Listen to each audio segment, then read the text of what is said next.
Hello and welcome to the Runners World podcast with me, Rick Pearson. And me, Ben Hobson. Today we are talking about running etiquette, Ben, in our brand new studio. It is. Look at this. Look at this wicked colour theme we've got if going anyone's on. watching on YouTube, we kind of look a little bit like we're defying gravity right now, don't we? Love it. A bit like you and your runs, Rick, defying gravity. I like that. Don't always feel that way. No. Etiquette. Running etiquette, Ben. I love this. Okay. All right. So I think listeners are going to get to know a lot more about you over the next half an hour, and me actually, because I will be answering these questions too. I'm going to have to play the kind of Paxman role. Let's do it. Okay, and this is really just about trying to work out where you think the line of decency is drawn in running. And just to sort of like this came out of a conversation we were having after watching the UTMB, and talking to a few of the runners out on course, and having that sense of just being like, it looked incredible from that point of like cheering in the crowds, but possibly borderline too much. Like it's becoming like has it crossed the line? Oh, that's good. Yeah, has etiquette on the trail diminished and just having a big old rowdy party? Like the Tour. Tucking into the beers at 10 a.m. and shouting at runners is now the big night out. That's a big night out, yeah. Is that sort of, is the etiquette, are the elites fearing for their race because etiquette is diminished? I like this. Right? You can add this question in, actually. All right, fine. Because I haven't got one about kind of spectating etiquette, but I like that. Should we lead with it? Please. I think in a sport like trail running that's often so poorly supported, any support is good. So I don't want to get in there and say, actually, you're supporting wrong. I think what's made recent races, especially in trails, so fantastic is because of that sort of on upper mountain support where it's just like, you wouldn't expect. Exactly. You've trekked to get up there, haven't you? Yeah. And you sort of see those races where it's just like 3,000 meters up, and there's like someone summiting a peak, and there's loads of people just out there cheering. That's absolutely like incredible. I just sort of, I think it does. Don't touch the runners. Just don't. Yeah. Well, there is a bit of that. A bit of slapping on the back. And if you were tired and you were a bit like, there's lots. I think no touching rule. I think there should be a no touch. I think so, right? That's right. Yeah. No touching. Cheer as much as you want, but I think don't step onto course and certainly don't touch. How close, when they form the tunnel of people to run through, how close is too close? I think you want. Because I think that at some points it's a little bit like. Yeah, for the taller runner, it might be. Yeah, I think that's true. Is it favouring the smaller runner? Anyway, let us know. Get through a little tunnel. Podcast@runnersworld.co.uk. Right, here you go. Etiquette question for you first off. Yeah. Drafting someone for a whole race and then overtaking them on the home straight. It's terrible. I think it's wrong as well. I think it's terrible. I think especially if it's an unknown entity. Like if you and me were at a race and we didn't know each other and you set off and I thought, I like the way this guy goes. I'm just going to sit behind him the whole way, and it was noticeable. Yeah. Like you're just I'm taking the wind. Yeah, and you're just there like, who is this guy? Just Who is this guy? Then I think that's a lot of people awful. think it's fine. It's just all part of racing. But I think you should share the load. If it's say over a half marathon, if you're not doing equal something like even at 5K, I think it's mad. Like I think like either overtake or if you are the same pace, and you've got to share the. All right, here we go. This is sort of differentiates. Like a short, fast race, like a 5K, where there's perhaps less opportunity to share. Yeah. Versus like a longer, like a faster marathon. I mean, I think it's particularly bad at the marathon. Do you? But even like 5K. I think it's particularly bad at a shorter race. Oh, really? Okay. Yeah. Because it's all out, and you know that someone is really like, like the person in front is really gasping, like properly. Like okay, yeah. I guess for me, I might think like it's just the amount of time you'd be doing it for. That maybe you'd only be doing it for say like. Yeah, true. If you're like doing it for like 3.5 hours, 4 hours, and then you overtake. That's awful. 99 miles or something. That's interesting. Yeah, okay. So we agree on that. We agree. Well, that's good. We agree. Nice. Everyone should do their own bit of work. Also, you're that if you get a PB or you do something that's like how can you live with yourself? Yeah. Just share it out a bit more. With that sort of sense of being like, I nailed that race. I really earned that PB. Did you? Yeah. Did you piggyback on the back of a more courageous runner? Yeah, exactly. You lazy git. Who didn't end up PBing. So okay, that's good. Wearing your medal the next day. Oh, interesting. We're going to offend people regardless of what we say here. No. Wearing your medal the next day. I've been in both camps. Like, as in I've been like, stop it. It's not, And then I think as I've aged and being out with like the family and that, and the kids get excited or something, then they'll be like, "Wait, Dad, where's your medal?" And I'll be like, "Yeah." I should wear my medal. I feel like that's true. I think I've meddled a little bit to it. I think having your medal on you, great, that's fine. That feels like an Olympian. Wearing your medal is like, it's quite a statement, isn't it? Yeah, it's massive. Yeah. Unless you are, caveats I would say are, you're on a mission to get as much free stuff with it. Yeah, that's true. If you're off to get the food, the burgers and the free drinks. Wear your medal. Wear your medal. Wear your medal. Yeah. Super shoes as fashion accessory. And this is now a thing, isn't it? People are in the completely. club in Vaporflies. I don't think it contravenes any etiquette rules. Okay, yeah, maybe we're just talking about... I think that's just more a stylistic thing. Stylistic, yeah, true. Etiquette of that, no, there's no etiquette there. I think it's more of is it acceptable? Yes. Does it look a bit daft? I mean, I've seen people out in alpha flies and jeans. Not sure. Yeah, not a combo that I'd be looking to recreate, but then, why not, eh? Okay. Not an etiquette one, though, but an interesting shift. Yeah. Should you be running fast wearing those shoes, I guess? Or do you think it's legit just to walk around in a pair of £200 carbon-plated shoes? If you've got the coin. I think if you've got the coin, if you've got the money to go coin, and you can do live your best life. Here's one. Running an ultra before you've run a marathon. Running an ultra. I don't... Is there etiquette in this? What do you think? I think that it's daft. I think it's daft. And I was really close to doing this. So I think I ran 50 miles and I'd only run one marathon. Yeah. But I think you're setting yourself up for failure in a way.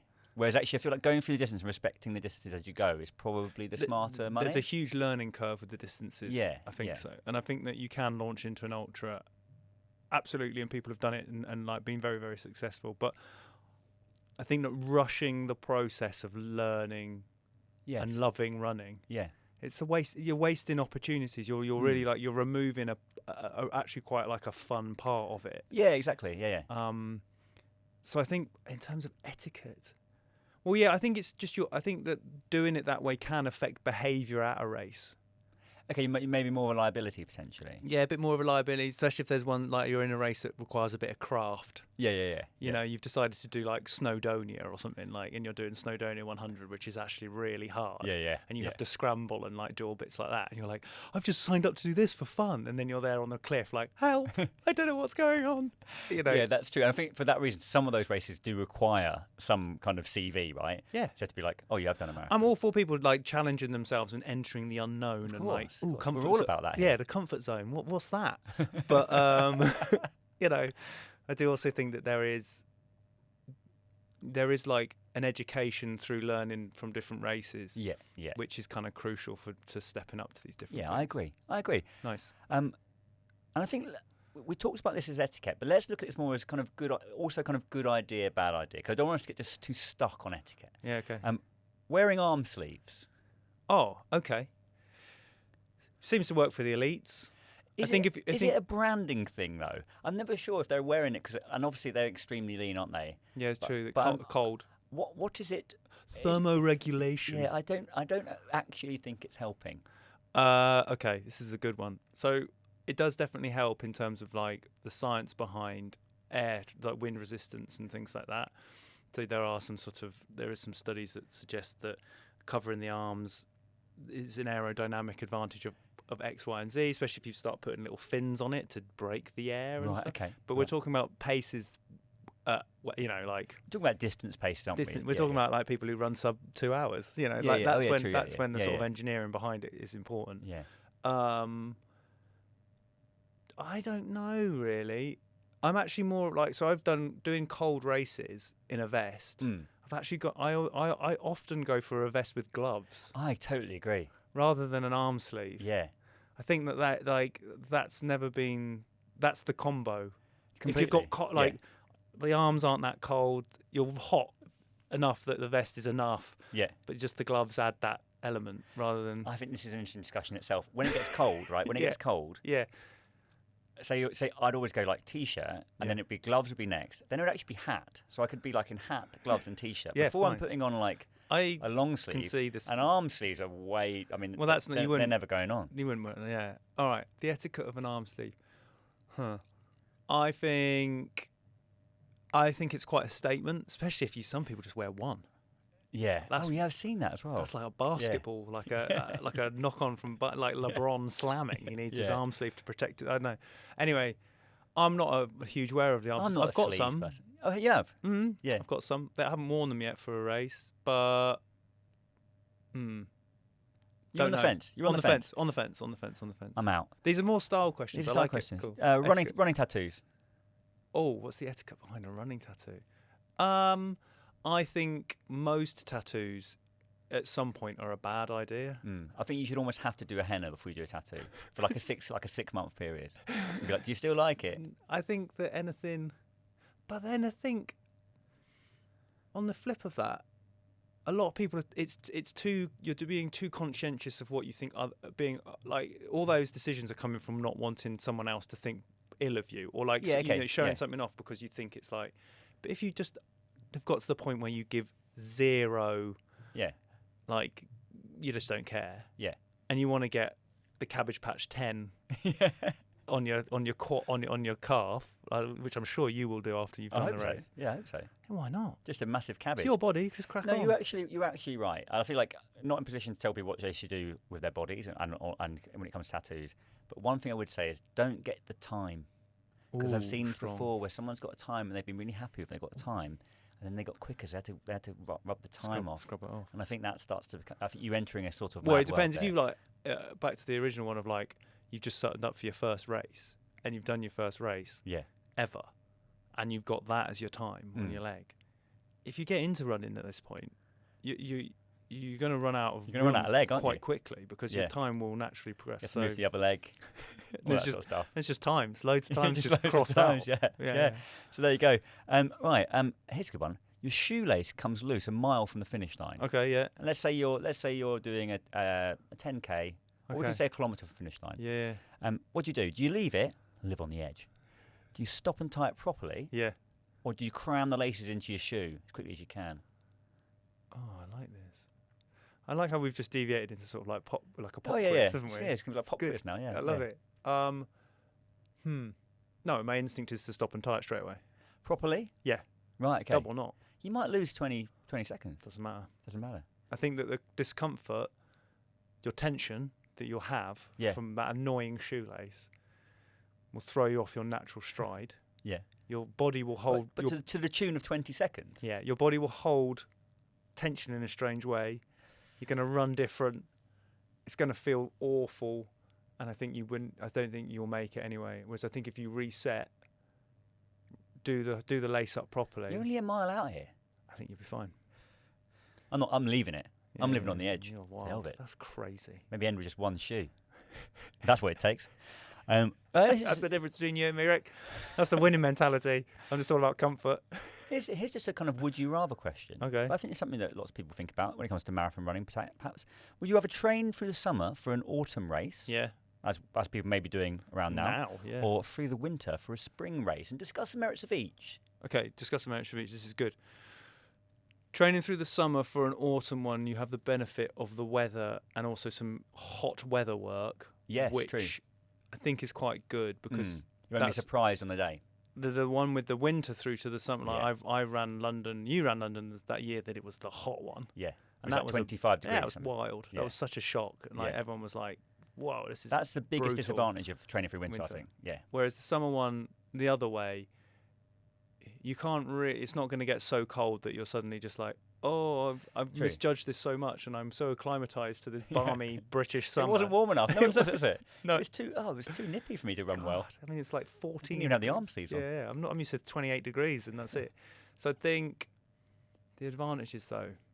I think the advantage of the winter one is less distractions in winter. Do you mean like January, February, March? Unless you're a real socialite, it's not that big a. No, it's quite good. It's quite a good start to the year. It feels quite positive. Quite positive. There is the darkness bit, but I don't really mind running in the dark. We are lucky enough to probably not feel threatened by running in the dark. Yeah, that's true. So we can get out there and do that, and I quite like that element of it. I think some focus at the beginning of the year. Yeah. Because I think January is quite a depressing month, isn't it? And I think if you've got like, I've got something in March, April, that can be helpful from just like, because the disadvantage of summer is that's fun time. That's the biggest disadvantage. You might be on holiday, you might be out. There's stuff going on. People go, we're going to go. It's it's not dark until 10. We're going to go and do this thing. Oh no, I've got to get up in the morning and do 20 miles. Yeah, I think I'm always least fit, probably like at like the 1st of January, but also like mid-September, like around now. Do you know what I mean? Because your training just been all over the place, isn't it? It's not social stuff. Yeah. So I actually think I would go winter to spring would be my preference. I think so too. I quite like running in the cold. Yeah, me too. You feel like Rocky or something. Yeah, well, we've heard about your layering system already. So we've got t-shirt, hat, gloves, and then that's it. When do you switch from shorts to tights, or never? Oh, like it would have to be very extreme. Yeah, right. Very extreme. Like trail out for multiple hours. Yeah. Shorts. Yeah, but if it was like snowing and you're out on the trail or something, I'd do it. But as a rule, no. As a rule, no. Try not to. I mean, look, maybe I'm wrong. I like it. What's the best day for a long run, Ben? Out of Saturday and Sunday? Pop quiz. The pop quiz. Saturday or Sunday? Saturday. I think Saturday as well. I feel like I like to achieve something early on in the weekend. I also think that I don't know actually, because if you're doing it right, Sunday you could do the long run, then you can go to the pub for a Sunday lunch. Yeah, that is good. But then you've had to rein it in on Saturday night, haven't you? Which I think is is arguably a better night than Friday night. Interesting. I like you still got in the back of your mind that you're going out. Yeah, I like that. I'm gonna do my long run, but then pretty much the afternoon's just. But Sunday though, like once say you do it on Saturday, then by say 11 a.m. on Saturday, you've got this great bit of exercise in. Maybe you've been social, done with your mates. The whole weekend's still kind of opening up to you. Dream scenario: up early Sunday, long run, right? Pub, lunch, afternoon, chilling with the kids, watch a movie. Oh, that's nice, isn't it? But it's never that never happens. Never happens. Yeah. So I don't see why. Because it's a tricky one. I think either day has its merits, and you can work around both. Yeah. But I was going to throw Friday in there, if like someone might want to get up at like 6 a.m. on Friday morning. I've done I often think that the long run, if you can fit it in the week, is better. Yeah. First of all, be tired on work time. Get paid to be tired. Great. Do that. Yeah. Right? Don't waste your weekend being tired. Yeah, sure. Yeah. Waste everyone else's. It's great. Yeah. And then, I just think that's kind of like if you can get, like, if you need to be out for 3 hours, getting up at 5. Yeah, it's quite hard. It's a big old reach. But if you know that you're doing it one working day, and if you sign it off in terms of the family dynamic, and you go, but I'll be around all weekend. True. Yeah, true. Yeah. Hey. Yeah. Come on. There are merits to it. I think it just requires a level of discipline, or really? maybe an early start that I'm just not quite prepared to do. Right, I like this. Okay. Right or wrong. Hey, here's one for you. This will tell us a little bit about how nice a person you are. Oh, no. Your friend signs up for the same race as you. No, he's dead meat. They're not as quick as you. Do you happily offer to run together? Yep. Resentfully offer to run together? Don't offer to run together? Oh, this is tough. It's hard, isn't it? God, I want an honest answer here as well. Your mate, you're way quicker than, signs up the same race. Right. I really want to build in like some caveats. How good a mate? How have we discussed race plan? Like, have you sort of? The thing is, I think that the natural progression, the conversation would be like this: "Oh, mate, great, you're doing that race. Yeah, no, if you want me to, I'll run with you. I'll put it on them. Yeah, of course. If you want me to, mate, of course, I'd love to pace you." Their response then, politely, should be, "No, look, don't worry. You're so much faster than me. Just maybe we could set off together or something, and then you can go and there's that. Yeah. There's a very sort of British exchange of understanding. But ultimately, I would feel bad if I didn't offer to pace. I mean, if it was their first, I feel like it'd have to be their first race or something. Like otherwise, it's just like, you don't need my help. You don't need me pacing. You've signed up and away you go. I think also you can think as like the more experienced or quicker runner that the other person wants you to run with them. Yeah, arrogant. It can be like, we run together. It might be that person. I'll run with you, mate. I'll run with you. You're quicker than I am, and it'll be a nightmare. You're annoying. Yeah, you're annoying. You're a heavy breather. I didn't even know you were doing the race. That's you. What's more satisfying, Ben? Yeah. A PB in a race that you absolutely hate every minute of due to pain and suffering. Oh, okay. Or a race that you thoroughly enjoy but don't PB in. That's the first one. It's the PB at the horrible race. It's more satisfying, isn't it? Yeah, because everything arduous makes your natural reaction is to think that you've worked double hard and you forget about it after a while and think it was great. Yeah. Oh yeah. There's also that you kind of reflect back and you go, it wasn't that bad actually. About that time, I did really well with that. That was a good race because I got that time. Whereas on realistic, or the most normal, the better response would be didn't quite make it. What a beautiful race! Yeah. Wasn't that stunning? I often think that if you're kind of a competitive runner, you can overestimate like stuff like, oh, the route's beautiful, like it's a great, and that's like one of the reasons you sign up. It's like, I bet you, if you're racing on the edge and it's not like an ultra, you will not enjoy or take in the mountain view. Yeah, I've signed up to do the arc. Yeah. It's like, great. Oh yeah. I love the coast. It's going to be beautiful. Yeah. It's like sheeting rain. Yeah, and I can't see a thing. You're like redlining the whole time. I think often it's the case. It's like, and you do take it in on some level that it's a beautiful thing, and maybe you get that kind of after experience. Like, oh, it was actually really nice, wasn't it? But I think occasionally people are conning themselves that they're actually like out there, on some kind of National Geographic hike. I think if you turn the start of a race, then training's gone well and all that sort of stuff, you are going for a time. So I think if you get that time and it was deliciously hard, for whatever reason, then you do feel like even better. I mean, I think a race that goes absolutely, the rare thing that they are, the races that go completely to plan and are also good, and you get a PB, they feel great, but they're like, they're few and far between. They're like hen's teeth, aren't they? They're like hen's teeth. That's not happening that often. That's good. I'm glad we agree on that one. Right. Here's Chris's controversial. Oh, no. What's the most overrated race distance? 5k or less, 10k, half, marathon, or ultra? Most overrated distance. I think the one that I think it's the marathon. Yeah, I thought you said that. But only because of, I think, behaviour of other runners, as unfortunately has diminished the achievement of the marathon. Okay. I think it's because it's become such a sort of like, oh, you like running? Yes, I do. And then all of a sudden you're bombarded with, oh, yeah, I've done a marathon. What's your marathon time? You get that. Yeah. The marathon's just become that weird benchmark of validation that comes with running. Yeah. And that sort of has sort of, it takes over a bit, doesn't it? Yeah, completely. And that's why I think it's become overrated, because it's like, if you want to be a runner, you've got to do a marathon. I know you don't. That's wild. Yeah, I think that's true. Like that's just a sort of weird. That's almost like a chauvinist, like a masculinity thing. Like there's some sort of like bravado. Yeah, it's a bravado thing. Maybe. With it. I think it's I don't think it's that. Well, what do you think? Ultra. Yeah. Ultra, because I think there's still a group of people who think that, oh, my mate ran an ultra and you only did a marathon, so he's like, but what, twice as fit as you are? That's that sort of stuff, and I think it gets hyped up in terms of like, and it keeps people away from the start line as well. This idea that running an ultra is going to be like twice as hard as running a marathon. Yeah. In reality, I think an ultra can be easier because you often just you're not giving yourself such a hard time. It's just about completing it. It's not really about times. So I think occasionally, and some of the rhetoric around certain ultras, like something like, let's say, the MDS, is just ridiculous, and in its claim of how hard it is. We all know that like running really hard over 5k can be just as hard as not running not quite that hard over a marathon. I went to the track on a tangent. Yeah, went to the track last night for the first, obviously with the back and everything. Like, I haven't been to the track for a long time. And had your recent sub 5 effort in mind. Great. So didn't immediately try and do that. Smash out. Just ruined myself in terms of that one session that kills you and breaks you forever. No, but I sort of eased myself in and started doing some like efforts, and then sort of like a couple of 400 repeats. Yeah. And I thought, wow, I think I did 4 times 400 at a minute and a half.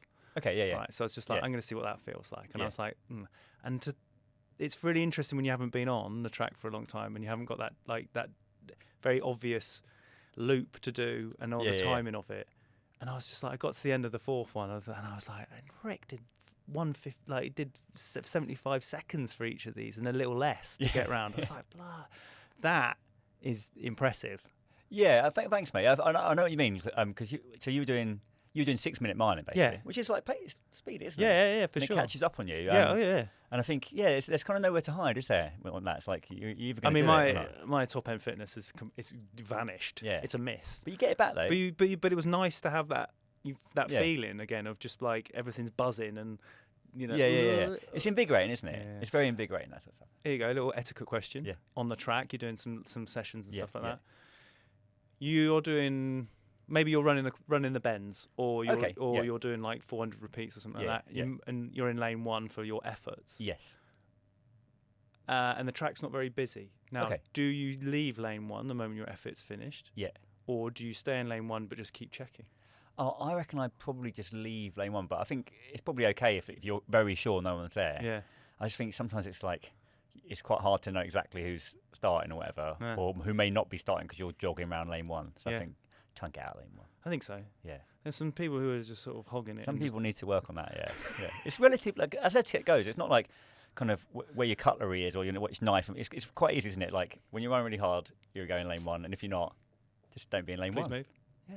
That's it, isn't it? All right. What's the best running period? Is it excited newbie, results-driven PB hunter, or mellowed running sage? Jeez. I mean, this is all going to depend on what era you're in, isn't it? I'd like to say I'm in my mellowed running sage era. Yeah. What's the best era of?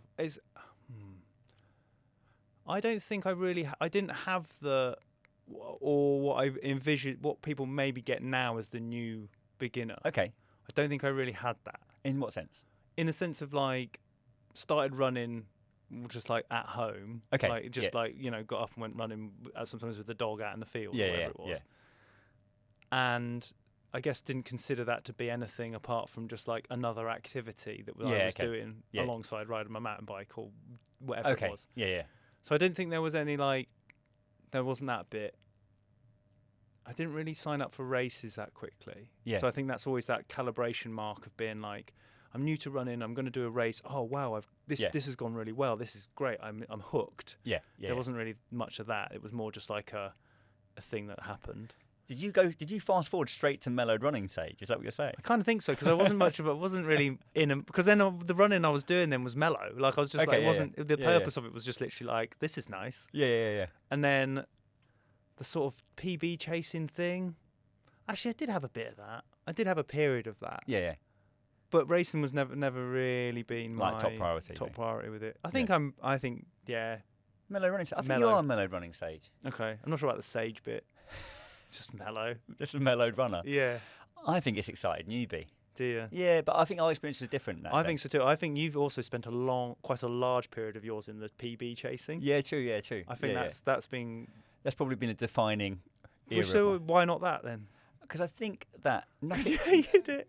Yeah, in some ways, mate. All right. I think nothing beats like starting off running and on the thrill of it, and particularly like me, if you kind of. I did run a bit as a kid, but then I properly got back into it, almost like as a sort of definitive moment where I sort of started running and really loved it and got loads from it. And I think it's a very frustrating period as well because you're probably most injured, making terrible decisions, completely. Like trying to run an ultra before a marathon, buying loads of kit that doesn't work and stuff. Yeah, barefoot shoes. Your barefoot shoes, all that kind of thing. Not saying they don't work, but they're also not the silver bullet that I thought they were. Yeah. And I think with the results-driven PB, which I probably got to relatively quickly. I'm proud of some of that part of that era, but I do think that some of the joy was sucked out of running. It became something that I felt like I had to try to excel at. Yeah. And in doing so, you can kind of take a little bit of the joy or create a kind of pressurized environment for yourself. Yeah. Which I think is part of that, but also, seems like a bit of a shame and isn't that enjoyable on some level. It's a really fine line because I feel like as I get older and I feel like top end performance diminishes. Yeah. I do sort of you don't want to get into that phase. I'm not really that bothered, but there are moments where I kind of go, do you know what? I was really fit like 6 years ago. Yeah. Maybe I should have done that. That would have been the moment to try that thing. Yeah. So there's a real fine line of being like, if running and you have fitness in running, like you have it and enjoy it, but also maybe that's the time to sort of utilize it to its best. Yeah, sure. Yeah. And do those races, those distances where you kind of like, you think you can get it. Because there is a few definitely like a few races I think I probably could have done more. Like I was doing a lot like capitalizing on that. Yeah, I was doing a lot of we used to do like a weekly 5K. Oh, okay, yeah. The handicap race with the London Marathon. So this is when like the fastest people go off. Yeah, the fastest people go off last. So depending on your time the previous week or your PB, you're sort of you're given a handicap time versus everyone else. Yeah. And you're chasing people down and being chased. Okay, right. And actually got really fit. Yeah, I bet. Yeah, yeah. And like you're doing that, and I just at the time was just like, oh, this is fun, and it was really really fun. But on reflection, I'm like, oh, if I'd done some like proper like, and then on top of that, done some 5K training, and some races, I would have got. I think I could have got my PB. Yeah, like, I look back a bit on that. I think properly down. Yeah, and I'm now like, oh god, 5K now would feel awful. Yeah, I think you're right. Sometimes the window of opportunity is smaller than you think. Yeah. I guess for me, the nice thing about this year was like, because I went and did that decent mile, I was like, it showed me that like you can still get there. Yeah. It might take a little bit longer now that we're both in our 40s.